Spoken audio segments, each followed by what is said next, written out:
മലയാളത്തിലും അന്യഭാഷകളിലുമെല്ലാം ഒരുപിടി മനോഹര ചിത്രങ്ങൾ സമ്മാനിച്ച നടിയാണ് ശ്രീവിദ്യ. ഇന്നും ഉത്തരമില്ലാത്തൊരു ചോദ്യം തന്നെയാണ് ശ്രീവിദ്യയുടെ ജീവിതം.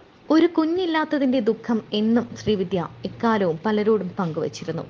ശ്രീവിദ്യയുടെ മരണശേഷം ശ്രീവിദ്യയുടെ വീടിനെക്കുറിച്ച് പല അഭ്യൂഹങ്ങളും ഉണ്ടായിരുന്നു. ആ വീടിനുള്ളിൽ രാത്രികാലങ്ങളിൽ ചിലങ്കയുടെ ശബ്ദം കേൾക്കുന്നു, പ്രേതബാധയുണ്ട് തുടങ്ങിയ പല വിവരങ്ങളും പുറത്തു വന്നിരുന്നു. എന്നാൽ ഇന്ന് ആ വീട് നോക്കി നടത്തുന്നത് മറ്റൊരു നടിയാണ്. അതിനെക്കുറിച്ചുള്ള ചില നിർണായക റിപ്പോർട്ടുകളാണ് പുറത്തു വന്നിരിക്കുന്നത്. നടി സീമാജി നായരാണ് ഇതിനെക്കുറിച്ച് തുറന്നു പറഞ്ഞിരിക്കുന്നത്. അന്തരിച്ച മലയാളത്തിന്റെ പ്രിയ നടി ശ്രീവിദ്യയുടെ വീട് വൃത്തിയാക്കിയിരുന്നത് നടി സീമാജി നായരാണ്. വീട്ടിൽ പ്രേതബാധയുണ്ട് എന്ന അഭ്യൂഹങ്ങൾ കേട്ടതിന് പിന്നാലെയാണ് ആ വീട് വൃത്തിയാക്കാൻ സീമയെ ഏൽപ്പിക്കുന്നത്. വിദ്യാമ്മയെ താൻ കണ്ടിട്ടോ സംസാരിച്ചിട്ടോ ഇല്ല എന്ന് സീമാജി നായർ പറയുന്നു. ശ്രീവിദ്യയുടെ വീട്ടിൽ ഒരു പ്രശ്നം വന്നപ്പോൾ അതിന്റെ കാര്യങ്ങൾ നോക്കാൻ സീമാജി നായർ പോയിരുന്നു. ശ്രീവിദ്യ മരിച്ച ശേഷം അവരുടെ വീട് അടച്ചു കിടക്കുകയായിരുന്നു. അപ്പോൾ അതിന്റെ ചുമതലക്കാർ അതിന് ഏൽപ്പിക്കാൻ വേണ്ടി സീമാജി നായരെ വിളിക്കുകയായിരുന്നു. അതൊന്ന് വൃത്തിയാക്കിയെടുക്കണം എന്ന് പറഞ്ഞു. ഒരു വർഷം കഴിഞ്ഞപ്പോഴേക്കും അവിടുത്തെ മതിൽ പൊളിഞ്ഞു.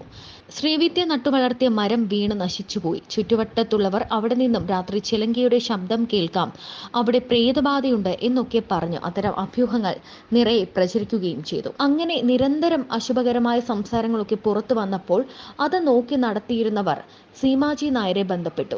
ഒരു വർഷമായി ആ വീട് അടച്ചിട്ടിരിക്കുകയായിരുന്നു. അങ്ങനെ സീമാജി നായർ ചിലർക്കൊപ്പം അവിടെ ചെന്നു. അരക്ക് പോലെയായിരുന്നു അവിടെ ചെളിയുണ്ടായിരുന്നത്. അത്രയും കാലം പൊടി പിടിച്ച് കിടക്കുകയായിരുന്നല്ലോ. അതൊക്കെ ഉരച്ച് തേച്ച് കഴുകി. 2-3 പേർ കുത്തിയിരുന്ന് ഉരച്ച് തേച്ച് കഴുകുകയായിരുന്നു. മൊത്തം വൃത്തിയാക്കി. സ്വത്തുക്കളൊന്നും ഉണ്ടായിരുന്നില്ലെങ്കിലും കബോർഡുകളൊക്കെ പൂട്ടൊന്നുമില്ലാതെ അവസ്ഥയിലായിരുന്നു. അടുത്തു നിന്നും ഒരു ആശാരിയെ വിളിച്ച് പൂട്ടൊക്കെ വയ്പ്പിച്ചു. എല്ലാ ദിവസവും വീട് തുറക്കാനും അവിടുത്തെ തുളസിത്തറയിൽ വിളക്ക് വയ്ക്കാനും ഒരാളെ ഏൽപ്പിക്കുകയും ചെയ്തു.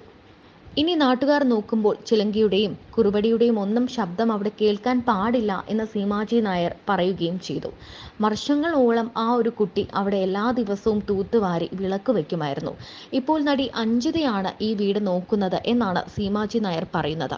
കമൽഹാസന്റെ കൂടെ നിരവധി ചിത്രങ്ങളിൽ അഭിനയിച്ച ശ്രീവിദ്യയ്ക്ക് ഒരു ഘട്ടത്തിൽ കമലിനോട് അഗാധമായ പ്രണയവും തോന്നിത്തുടങ്ങി.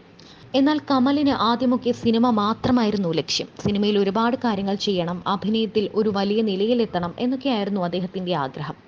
അതുകൊണ്ട് തന്നെ ശ്രീവിദ്യയുടെ പ്രണയം കമൽ നിരസിച്ചു. പിന്നീട് ശ്രീവിദ്യയ്ക്ക് അസുഖം ബാധിക്കുകയായിരുന്നു. തമിഴ്നാട്ടിലേക്ക് വന്നില്ല. എന്നാൽ അസുഖത്തെക്കുറിച്ചുള്ള എല്ലാ വിവരങ്ങളും രഹസ്യമാക്കി വയ്ക്കുകയായിരുന്നു.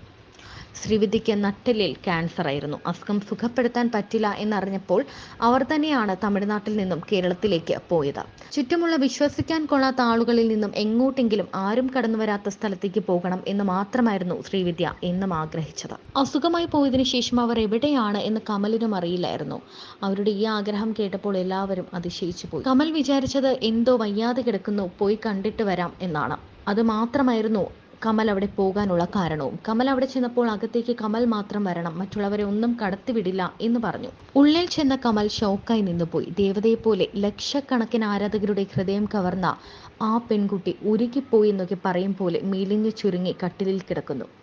ഒന്നും സംസാരിക്കാതെ കമൽഹാസൻ കരയാൻ തുടങ്ങി. കമൽഹാസൻ അതേക്കുറിച്ച് പിന്നീട് ആരോടും സംസാരിച്ചിട്ടുമില്ല. കുറേ നാളുകൾക്ക് ശേഷം കമൽ അതേക്കുറിച്ച് ഒരു വേദിയിൽ പറഞ്ഞത്, ആര് മരിച്ചാലും ഞാൻ കരയാറില്ലായിരുന്നു. ജനിച്ചാൽ ഒരിക്കൽ ആരാണെങ്കിലും മരിക്കും എന്നത് ഉള്ളതുകൊണ്ട് താൻ ഒരിക്കലും അതിൽ കരയാറില്ലായിരുന്നു. 3 പേരുടെ മരണത്തിലാണ് ഞാൻ കരഞ്ഞിട്ടുള്ളത്. ഒന്ന് എൻ്റെ അമ്മ, ഒന്ന് എൻ്റെ ചേട്ടത്തി, പിന്നെ മറ്റൊന്ന് ശ്രീവിദ്യയാണ്. അവസാന നിമിഷം എൻ്റെ പേര് ഉച്ചരിച്ചത് എന്നെക്കൊണ്ട് താങ്ങാൻ പറ്റുന്നില്ല എന്നായിരുന്നു. ശ്രീവിദ്യയ്ക്ക് വയ്യാതെയതിനു ശേഷം ആരെയും കാണാൻ ഇഷ്ടമില്ലായിരുന്നു. 2 വർഷത്തോളം ക്യാൻസറിനോട് പോരാടിയ ശേഷമാണ് 2006 ഒക്ടോബറിൽ ശ്രീവിദ്യ മരണപ്പെടുന്നത്.